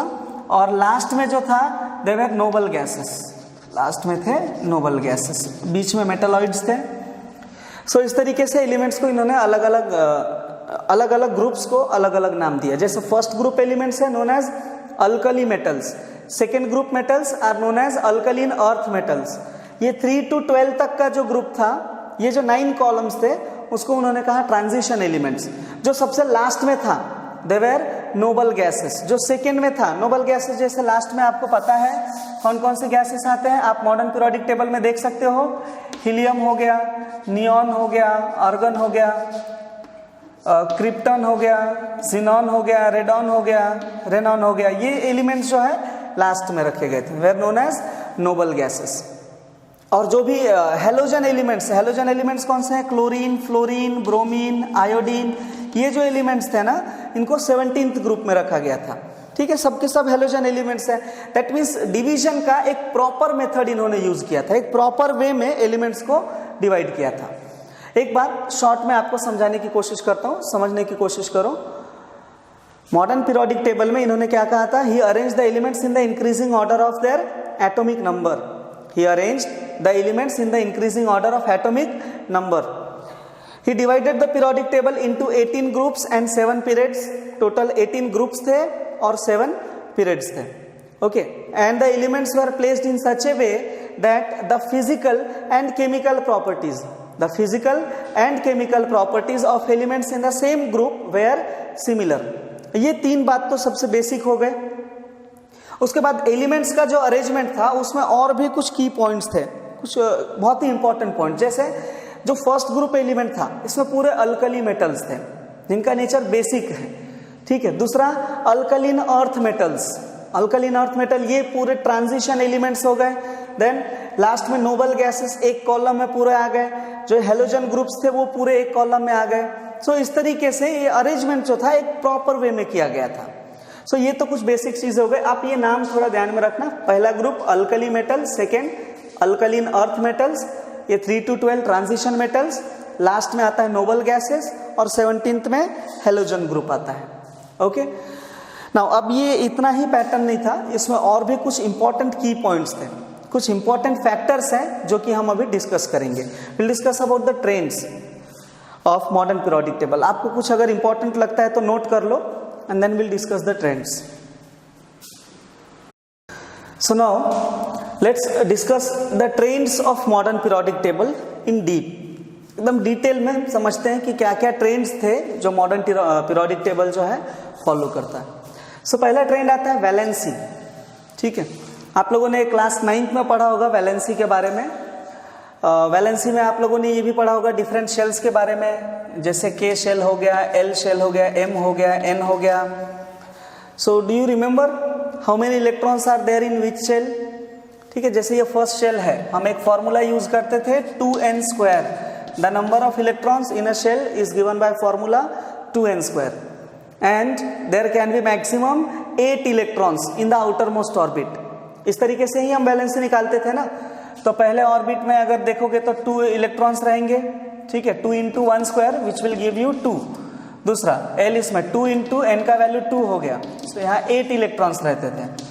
ये 2 × 3 का square which will give you 18 electrons in third orbit. and 2 into 4 square which will give you 32 electrons in the fourth orbit. Valency याद है ना, हमने 9th स्टैंडर्ड में पढ़ा था. सो वैलेंसी एक बहुत ही इंपॉर्टेंट ट्रेंड है मॉडर्न पीरियोडिक टेबल का. कैसे? देखो, अब यहाँ पे देखो वैलेंसी होता क्या है. वैलेंसी को हम किस तरीके से डिफाइन करते हैं? The combining capacity of an element आप बोलते हो, और we can say the number of unpaired electrons present in the outer most orbit. अब अगर ये फर्स्ट टेबल में देखोगे तो यहाँ रहता है हाइड्रोजन हो गया, लिथियम हो गया, सोडियम हो गया, पोटेशियम हो गया. ये सब एलिमेंट्स में अगर आप ध्यान से समझो, हाइड्रोजन का वैलेंसी है 1, लिथियम का वैलेंसी है 1, सोडियम का वैलेंसी है 1, ठीक है, पोटेशियम का वैलेंसी है 1. कुछ पैटर्न समझ में आ रहा है क्या? आप यहाँ लास्ट में देखो जितने नोबल गैसेस हैं, हीलियम है, ठीक है, नियॉन है, आर्गन है, क्रिप्टॉन है, जिनॉन है, रेडॉन है, ये सब. अब देखो हीलियम का वैलेंसी 0, नियॉन का valency 0, argon 0, krypton 0, xenon 0, Renan 0. सो सबका कैसा है? एक का 0 है फर्स्ट का, तो सबका ही वैलेंसी क्या है? 0 है. अब जो दूसरा यहाँ पे 17th ग्रुप में आता है, अगर ग्रुप 17 की बात करो तो इसमें कौन कौन से एलिमेंट्स आते हैं? क्लोरीन हो गया, फ्लोरीन हो गया, ब्रोमीन हो गया. फ्लोरीन पहले आएगा, फ्लोरीन, क्लोरीन, ब्रोमीन, आयोडीन, सबका वैलेंसी देखो. फ्लोरीन का -1, क्लोरीन का -1, ब्रोमीन का -1, आयोडीन का -1. सो ये एक बहुत ही इंपॉर्टेंट ट्रेंड है मॉडर्न पीरियोडिक टेबल का. That means the number of valence electrons of the elements in the same group is same. मतलब अगर एक ग्रुप की बात करो तो पहले एलिमेंट की वैलेंसी अगर 1 है तो सब एलिमेंट्स का वैलेंसी 1 ही रहेगा. अगर सेकेंड ग्रुप में देखो सबका वैलेंसी 2 है तो ये ग्रुप में जितने एलिमेंट्स आएंगे सबका वैलेंसी 2 रहेगा. थर्ड ग्रुप में अगर वैलेंसी 3 है तो जितने भी एलिमेंट्स हैं यहाँ पे सबका वैलेंसी 3 रहेगा. लास्ट में देखो 0 है तो सबका 0 है. यहाँ पे 17th ग्रुप में वैलेंसी -1 है, तो ग्रुप में जितने एलिमेंट्स हैं, ये ग्रुप में जितने भी एलिमेंट्स होंगे सबका वैलेंसी -1 होगा. 16th ग्रुप में एक एलिमेंट का -2 है फर्स्ट एलिमेंट का, तो ये ग्रुप में जितने एलिमेंट्स आएंगे सबका वैलेंसी -2 रहेगा. सो ये एक बहुत ही इंपॉर्टेंट ट्रेंड था मॉडर्न पीरियोडिक टेबल का, which is valency. The number of valence electrons, the number of valence electrons in a group is same. That means the valency of the element in the group is same. एक group में जितने भी elements हैं सबका valency same रहेगा, सबका ही valency same रहेगा. आपको आता है ना वैलेंसी निकालने? क्लोरीन है तो क्लोरीन को हम कैसे वैलेंसी निकालते हैं? क्लोरीन का एटॉमिक नंबर हो गया 17, तो हम कैसे करते हैं क्लोरीन का? ये हो गया 2 फर्स्ट ऑर्बिट में, 8 एंड देन 7, इस तरीके से करते हैं हम. सो आउटर मोस्ट ऑर्बिट में 7 इलेक्ट्रॉन्स है ना. अब जैसे फ्लोरीन हो गया, फ्लोरीन का एटॉमिक नंबर 9 है, तो आप किस तरीके से करते हो? 2,7. दैट मीन्स यहाँ पे भी आउटर वैलेंस इलेक्ट्रॉन्स सेम है, number of electrons in the outer most orbit same है ना. सोडियम की अगर आप नहीं, chlorine, fluorine, bromine, iodine, bromine का 35 है, आप सेम वे में इसको अरेंज कर सकते हो. दैट मीन्स कि अगर सेम ग्रुप की बात करें, हम सेम ग्रुप की बात करें तो सेम ग्रुप में जो भी एलिमेंट्स रहेंगे सबका वैलेंसी सेम रहेगा. जो टॉप में एलिमेंट है, फर्स्ट एलिमेंट का जो वैलेंसी है वही वैलेंसी पूरे एलिमेंट्स का रहेगा. ओके, सो ये एक पहला पैटर्न है, पहला ट्रेंड है, दैट इज वैलेंसी. इसके पहले हमने कुछ ट्रेंड्स डिस्कस किए, जैसे elements were arranged in the increasing order of their atomic number. The modern periodic table was divided into 18 groups and 7 periods. ठीक है, तो physical and chemical properties of the elements in the same group were similar. ये 3 trend हमने पढ़ा था. चौथा है valency, एक इंपॉर्टेंट ट्रेंड है. वैलेंसी में क्या होगा? The valency of elements in the same group is same. ये जितने भी ग्रुप्स हैं, और ये कैसा एक पैटर्न में रहता है, इंक्रीज होता है, डिक्रीज होता है, फिर इंक्रीज होगा, डिक्रीज होगा. जैसे पहले ग्रुप में 1, दूसरे में 2, 3, देन अगेन 4 के बाद यहाँ पे 3, 2, 1, इस तरीके से इंक्रीज होगा, डिक्रीज होगा. 1 से 4 जाएगा, 4 से वापस डिक्रीज होना चालू होगा. सो इतना डिटेल में आपको अभी जानना जरूरी नहीं है, ये बेसिक ट्रेंड्स आप अपने ध्यान में रखो. सो वैलेंसी आप लोगों को समझ गया, ठीक है. और ये ग्रुप के जो नेम हैं वो आपको ध्यान में रखना जरूरी है, जो मैंने अभी बताया आपको. पहला ग्रुप कौन सा है? पहला ग्रुप होता है अल्कली मेटल्स, दूसरा अल्कली अर्थ मेटल्स, ये ट्रांजिशन मेटल्स, लास्ट में नोबल गैसेस, और 17th में हेलोजन. ओके, अब यहाँ पे एक बात आपको नोट करना है कि ये 2 बॉक्स जो नीचे दिख रहे हैं ना, ये बताना भूल गया था मैं, देखो अगर 57 की बात करो, 57 में एक एलिमेंट होता है लैंथेनम, ठीक है, लैंथेनम होता है। सो लैंथेनम के बाद जो है एलिमेंट्स थे ना 71 तक, उनकी प्रॉपर्टीज 58 से जो आगे के एलिमेंट्स थे 71 तक, उनके प्रॉपर्टीज ये टेबल में मैच नहीं हो रहे थे, वो ये टेबल को फॉलो नहीं कर रहे थे। So in order to make this periodic table in a proper way, what he did, Henry Moseley ने क्या किया कि ये जो 57 से 71 तक के एलिमेंट्स है उनको उठा के एक अलग सीरीज में रख दिया। ओके, और ये एलिमेंट्स कहाँ से थे, लैंथेनम के बाद वाले, 57 के बाद वाले एलिमेंट्स, इसलिए ये जो पहला सीरीज था उसको उन्होंने नाम दिया लैंथेनॉइड सीरीज, ठीक है, they are called as lanthanoids. Same ऐसा ही एक सिचुएशन आया 89 में, 89 विच इज एक्टिनम, ठीक है, रेडियो एक्टिव मेटल होता है ये। अब 89 के बाद जो है रेडियो एक्टिव एलिमेंट्स आ रहे थे जिनके प्रॉपर्टीज बिल्कुल डिफरेंट थे till 104। So what he did, 89 to 104 जो एलिमेंट्स थे उनको उठा के एक दूसरे रो में रख दिया and he named it as actinoids. Okay, so ये जो दो सीरीज है ये एक्सेप्शंस है, lanthanoid series and actinoid series. एक 57 के बाद वाला which is after lanthanum called as lanthanoid series, और एक्टिनम के बाद जो है 90 to 104 they are known as actinoid series, ठीक है। ये होता है 58 एलिमेंट से चालू होता है, 71 पे एंड होता है, ये 90 से स्टार्ट होता है और 104 से स्टार्ट होता है पर एंड होता है। क्योंकि ये 57 के बाद वाले एलिमेंट्स यहाँ सेपरेट किए गए हैं, सो ये जो सीरीज है उसका नाम ये 57th एलिमेंट से ही आया है, ठीक है, दैट इज लैंथेनम। और 89 पे एक्टिनम है, उसके बाद के एलिमेंट्स डिफरेंट है, that is why they are called actinoid series. So I hope you understood the pattern of this valency, कि हर ग्रुप में वैलेंसी कैसा रहेगा, सेम रहेगा। If you want to make a note of it, just note it down, then we'll move to the next trend. So let's discuss another trend of modern periodic table, that is atomic size. देखो अब atomic size कैसे vary होता है, atomic size कैसे change होता है। See what happens as you move from left to right, as we move from left to right in modern periodic table, अगर left से right जाते हैं तो क्या होगा, एटॉमिक साइज डिक्रीजेस। याद रखना, as we move from left to right, as we move from left to right in modern periodic table, atomic size क्या होता है, डिक्रीज होता है, एटॉमिक साइज डिक्रीज होता है। सेकेंड, टॉप टू बॉटम, अगर टॉप टू बॉटम आएंगे तो क्या होगा, इंक्रीज होगा। क्यों होता है समझते हैं हम। टॉप टू बॉटम अगर आप आते हो तो इंक्रीज होगा। देखो आपको पता है कि जैसे ये फर्स्ट ग्रुप एलिमेंट हो गया, सबका वैलेंसी सेम है, ये 1 हो गया, ये 2 हो गया, यहाँ 3 आएगा, 4 आएगा, 5 आएगा, इस तरीके से। सो जैसे आप लेफ्ट टू राइट जाओगे, एटॉमिक नंबर क्या हो रहा है, इंक्रीज हो रहा है, एटॉमिक नंबर इंक्रीज हो रहा है। अब यहाँ पे एक और ट्रेंड आप थोड़ा अच्छे से समझ लो, जो पीरियड नंबर होता है ना, that is nothing but the number of shells. अगर आप बात करो फर्स्ट, इसमें अगर हम फर्स्ट पीरियड की बात करें तो इसमें 2 ही एलिमेंट्स आते हैं, हाइड्रोजन एंड हीलियम, और हाइड्रोजन और हीलियम में एक ही शेल होता है, दैट इज के शेल। जैसे तुम लिथियम में आओगे तो यहाँ पे 2 शेल्स हो जाते हैं, एटॉमिक नंबर 3, 2 शेल्स आते हैं, एक के भी आता है और एल भी आता है, 2 शेल आते हैं। थर्ड पीरियड में आओगे तो एक और शेल ऐड होगा, एम शेल। फोर्थ में आओगे तो एक और शेल ऐड होगा, के एल एम एन, ऐसे बढ़ते जाएंगे, सो ऑन।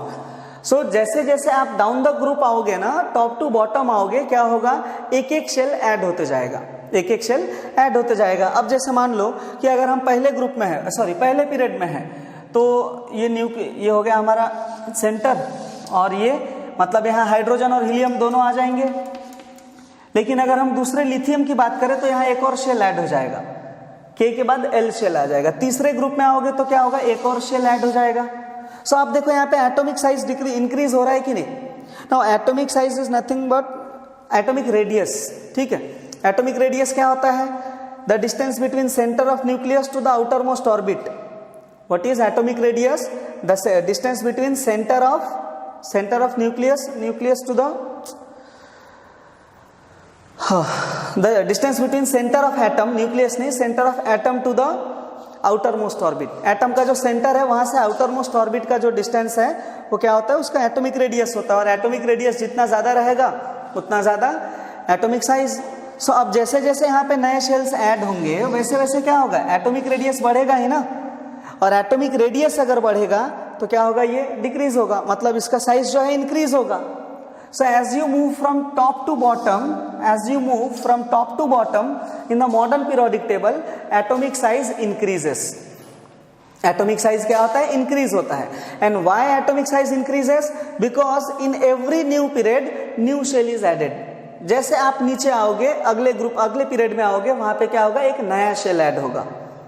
ठीक है, तो ये बात तो समझ में आ गया होगा कि अगर हम टॉप से बॉटम आते हैं तो एटॉमिक साइज इंक्रीज होगा। और इंक्रीज क्यों होगा, बिकॉज हर नए पीरियड में एक शेल ऐड हो रहा है। शेल ऐड हो रहा है तो साइज बढ़ना ही है डेफिनेटली।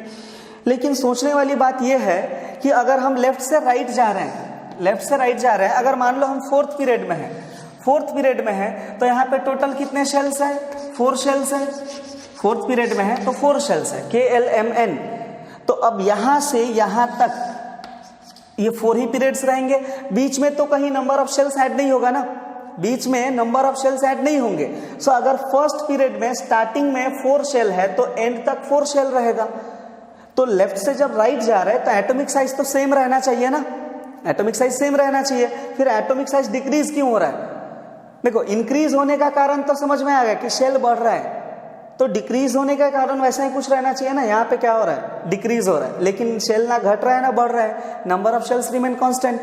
तो जब number of shells left to right जाते हुए एक पीरियड में सेम है तो फिर एटॉमिक साइज डिक्रीज क्यों हो रहा है। देखो यहाँ पे हमने लिखा है, as we move from left to right in the modern periodic table what happens, atomic size decreases, atomic size decrease होता है। अब ये डिक्रीज होने का कारण क्या होता है, देखो जैसे एक नए एलिमेंट में जाओगे ना, जैसे आप बात करो यहाँ पे लिथियम है, उसके बाद एक एटॉमिक नंबर था पहले 10, फिर हो गया 11, फिर 12, फिर 13, इस तरीके से जब इंक्रीज होगा ना, so every time 1 proton is increased, एक प्रोटॉन इंक्रीज होगा और एक इलेक्ट्रॉन इंक्रीज होगा हर एलिमेंट में।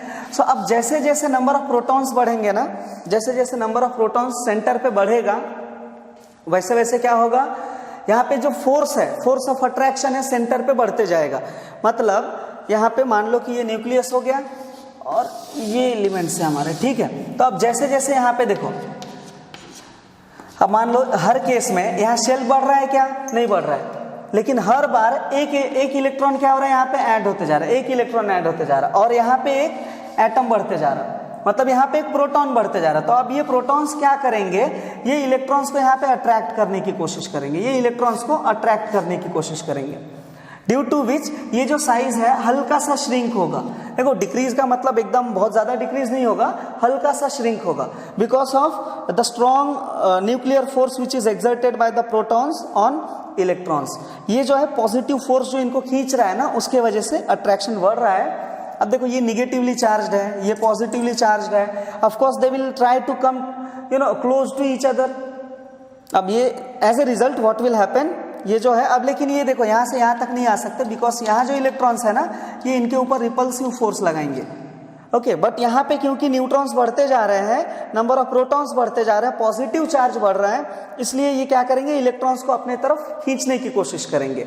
एज ए रिजल्ट ये जो साइज है एटम का, ये हल्का सा क्या होगा, डिक्रीज होगा। एटॉमिक साइज का 2 ट्रेंड याद रखना है, as you move from left to right in a period, ठीक है। आप यहाँ पे इन पीरियड लिख सकते हो, मॉडर्न पीरियोडिक टेबल लिखने से अच्छा है, ठीक है। एटॉमिक साइज क्या होगा, डिक्रीज होगा। डिक्रीज क्यों होगा, because as the number of protons increases at the centre, they will pull the electrons towards itself.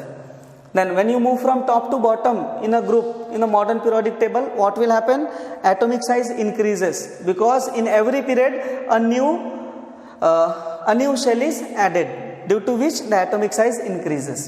So ये था हमारा एक और ट्रेंड, atomic size.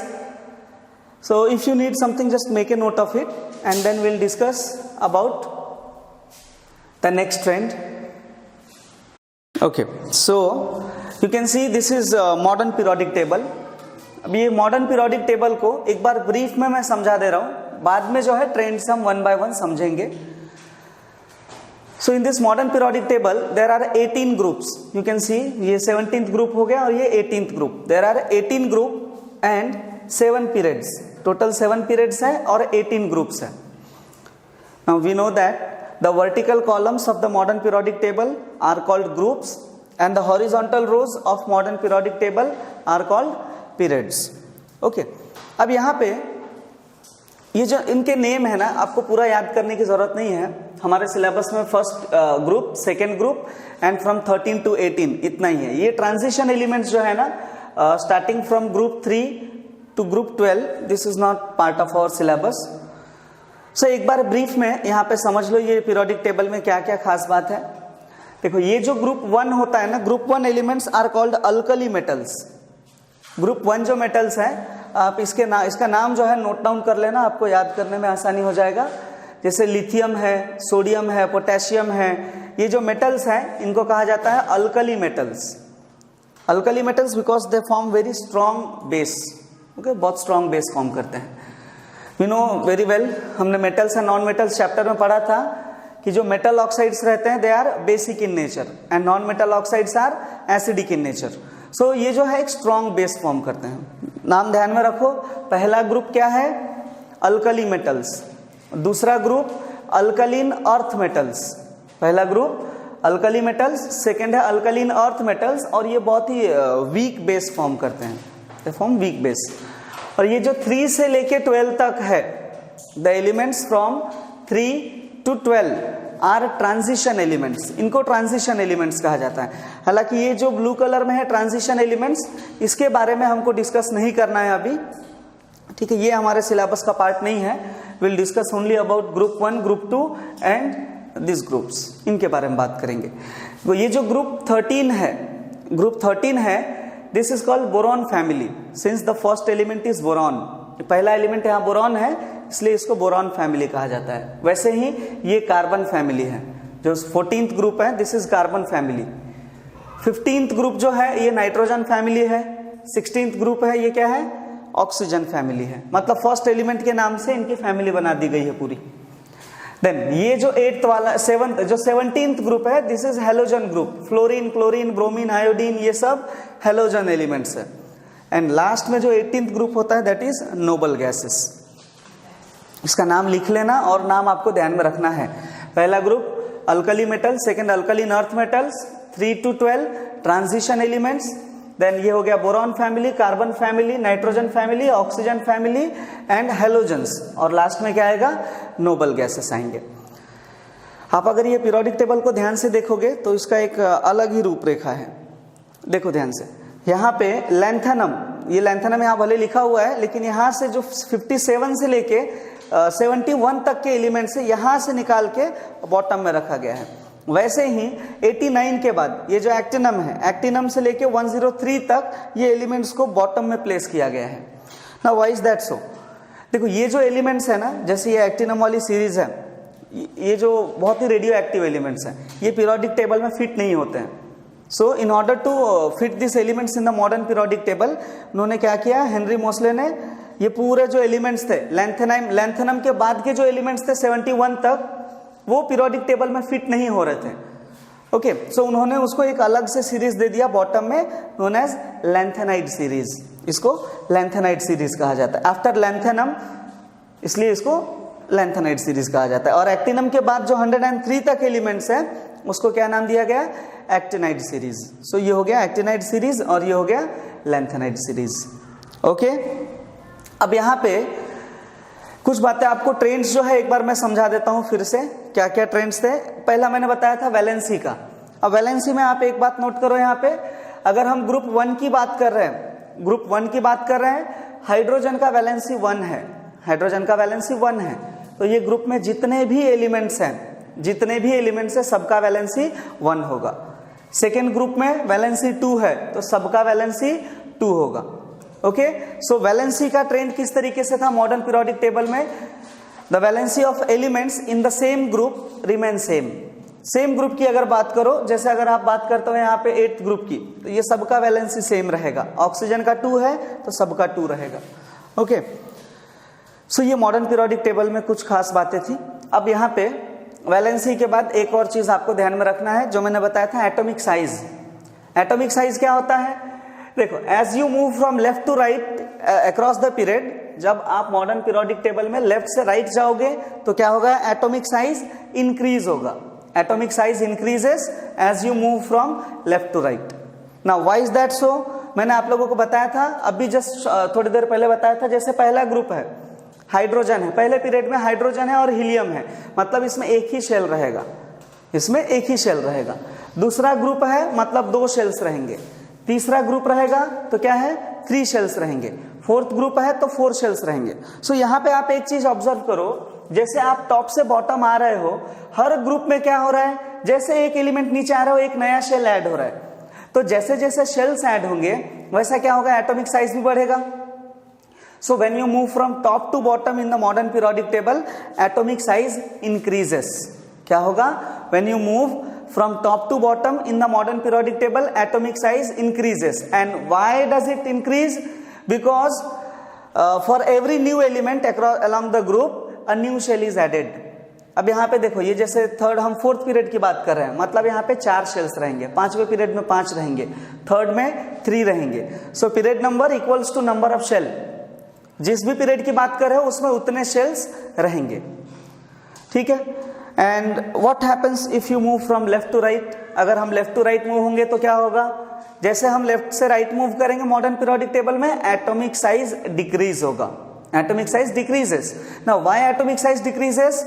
अब यहाँ पे आप देखोगे कि जैसे जैसे आप आगे बढ़ोगे, ये सीरीज में देखो, फोर्थ ग्रुप में potassium, calcium, scandium, titanium, vanadium, chromium, manganese, iron, cobalt, nickel, zinc. आप इसको अगर ध्यान से देखो तो हर बार एक नंबर इंक्रीज हो रहा है। एक नंबर मतलब क्या? एटॉमिक नंबर इंक्रीज हो रहा है यहाँ पे, मतलब एक प्रोटॉन ऐड हो रहा है, और ऑफ कोर्स प्रोटॉन ऐड होगा तो इलेक्ट्रॉन भी ऐड होगा, because atoms are electrically neutral. So ये केस में आप एक चीज ऑब्जर्व करो कि शेल्स तो उतने ही है, शेल्स तो उतने ही हैं, लेकिन जो सेंटर में नंबर ऑफ प्रोटॉन्स है वो इंक्रीज होते जा रहे हैं। अब सेंटर पे जब नंबर ऑफ प्रोटॉन्स इंक्रीज होगा तो क्या होगा? अट्रैक्टिव फोर्स भी बढ़ेगा, जो नेट इफेक्टिव फोर्स है वो क्या होगा? इंक्रीज होगा। एज ए रिजल्ट जो न्यूक्लियस होता है वो क्या करता है? इलेक्ट्रॉन्स को अपने तरफ खींचने की कोशिश करता है, जिसकी वजह से जो एटॉमिक साइज है वो श्रिंक होता है। मतलब थोड़ा सा, एकदम इतना ज्यादा नहीं कि बड़ा सा एटम था छोटा सा हो गया, हल्का सा श्रिंक होगा वो। सो ये ट्रेंड याद रखना। पहला वैलेंसी का बताया मैंने, across the group valency remain same. Second, as you move from top to bottom in the modern periodic table, atomic size decreases, and as you move from left to right in the modern periodic table, atomic size increases. एक और trend है modern periodic table का, जो आपको 10th standard के syllabus में है और आपको जानना जरूरी है, वो है metal and non metal character, metallic and non metallic characters. आप ये कलरफुल यहाँ वे में दिखाया गया है, आप देख सकते हो। All the metals are on the left hand side, जितने भी मेटल्स है सब क्या है? लेफ्ट हैंड साइड में है। Non metals are on the right hand side. ये देखो, ये कार्बन, नाइट्रोजन, ऑक्सीजन, ये सब क्या है? नॉन मेटल्स है। So metals left hand side में है, non metals right hand side में है। एंड ये जो ग्रीन कलर में यहाँ जिगजैग मैनर में दिखाया गया है ना, they are metalloids. Metalloids have the property somewhat similar to metals as well as non metals, दोनों की ही प्रॉपर्टीज रहता है उसमें। सो ये क्या हो गया? ये जिगजैग मैनर में जो है ये है मेटालॉइड्स। ओके, अब यहाँ पे एक ट्रेंड थोड़ा ध्यान से समझना। देखो, हमने metals and non metals chapter में पढ़ा था। Metals have the tendency to lose electrons, metals have the tendency to lose electrons. अब यहाँ पे आप देखोगे तो नेट इफेक्टिव जो न्यूक्लियर चार्ज रहता है कम रहेगा लेफ्ट हैंड साइड में, but as you move away, जैसे आप लेफ्ट टू राइट मूव होना चालू होगे, हर बार क्या होगा? एक नया प्रोटॉन ऐड हो रहा है, एटॉमिक नंबर इंक्रीज हो रहा है। एटॉमिक नंबर क्या होता है? The number of protons present in nucleus of an atom. That means अगर आप बात करो यहाँ पे स्कैंडियम की तो 21 प्रोटॉन्स है, अगर टिटेनियम की बात करो तो 22 प्रोटॉन्स है, वहीं अगर हम जिंक की बात करें तो 30 प्रोटॉन्स है, बट नंबर ऑफ शेल तो उतना ही है ना ये पीरियड के अंदर। सो जैसे जैसे वहां पे पॉजिटिव चार्ज इंक्रीज होगा वो क्या करेगा? इलेक्ट्रॉन्स को अपने तरफ खींचने की कोशिश करेगा, और वो टाइम में इलेक्ट्रॉन लूज करना बहुत मुश्किल हो जाएगा। सो इलेक्ट्रॉन लूज करने की जो प्रॉपर्टी है ना वो धीरे धीरे कम होते जाएगी। That means the metallic character decreases across the period. Metallic character क्या होगा, डिक्रीज होगा as you move from left to right in the modern periodic table. इधर मेटालिक कैरेक्टर ज्यादा है और इधर मेटालिक कैरेक्टर बहुत ही कम है। ये मेटालॉइड्स पे आके एवरेज हो जाएगा और इधर नॉन मेटल्स की कैटेगरी में आ जाएगा। सो this was all about modern periodic table. आपको 3 कैरेक्टर जो मैंने आपको बताया, 3 ट्रेंड्स बताया, वो आपको ध्यान में रखना है। कौन कौन सा, एक तो वैलेंसी का, दूसरा वैलेंसी का आपको समझ में आ गया होगा, सेम ग्रुप में वैलेंसी कैसा रहेगा, सेम रहेगा। एटॉमिक साइज टॉप से बॉटम में आओगे इंक्रीज होगा, बिकॉज हर बार एक नया शेल ऐड हो रहा है। लेफ्ट टू राइट जाओगे डिक्रीज होगा, लेफ्ट टू राइट जाओगे डिक्रीज होगा। Why? Because the effective nuclear charge increases with addition of new proton. And third, metallic character, as you move from left to right in the modern periodic table metallic character decreases, मतलब beginning में metallic character ज्यादा रहेगा और last में metallic character कम हो जाएगा। You know, this modern periodic table was widely accepted because it has all, you know, it was very well prepared and it overcomes all the drawbacks of Mendeleev's periodic table. अगर हम Mendeleev's periodic table के drawbacks की बात करें तो पहला drawback हमने देखा था that Mendeleev was unable to give a fixed position to hydrogen.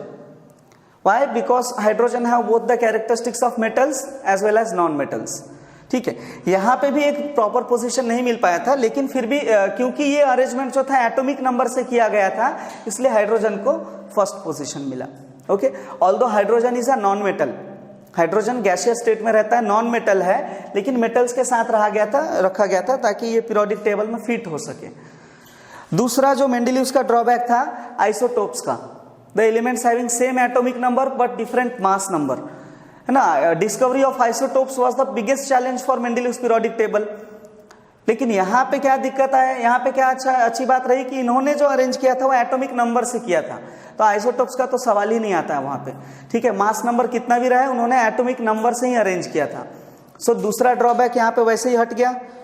तीसरा जो ड्रॉबैक था कोबाल्ट एंड निकेल। देखो कोबाल्ट एंड निकेल, अगर आप ध्यान से देखोगे इसके एटॉमिक मासेस, तो कोबाल्ट का एटॉमिक मास है 58.93 और निकेल का कितना है, निकेल का है 58.69। अब यहाँ पे दिक्कत ये आ रहा था, चाहे हम न्यूलैंड्स लॉ ऑफ ऑक्टेव की बात करें या मेंडेलीव्स पीरियोडिक टेबल में, कोबाल्ट और निकेल में कैरेक्टरिस्टिक्स उनके डिफर हो रहे थे। Why? Because of mass number. अब हर बार जो है कोबाल्ट को पहले रखा जाता था और निकेल को बाद में, और एक ही क्वेश्चन अराइज होता था कि निकेल का मास नंबर जो है कम है, कोबाल्ट का मास नंबर ज्यादा है, सो निकेल पहले रहना चाहिए, कोबाल्ट बाद में रहना चाहिए, because they were arranging the elements according to the increasing order of mass number, इसलिए वो प्रॉब्लम आ रहा था। लेकिन क्योंकि इन्होंने एटॉमिक नंबर से अरेंज किया था, तो कोबाल्ट का एटॉमिक नंबर 27 और निकेल का 28, तो प्रॉब्लम ही सॉल्व हो गया। सो ये एक एटॉमिक नंबर इतना बड़ा मतलब प्लस पॉइंट था इनका, जिसकी वजह से ये अब तक चले आ रहा है और इसमें अभी कोई चेंजेस नहीं आए हैं और कोई नया टेबल बनाने की जरूरत भी नहीं पड़ेगी, बिकॉज जितने नए एलिमेंट्स डिस्कवर हो रहे हैं ये पीरियोडिक टेबल में इजीली फिट हो जाएंगे। Okay, so hope you guys understood about the periodic classification of elements. Thank you so much.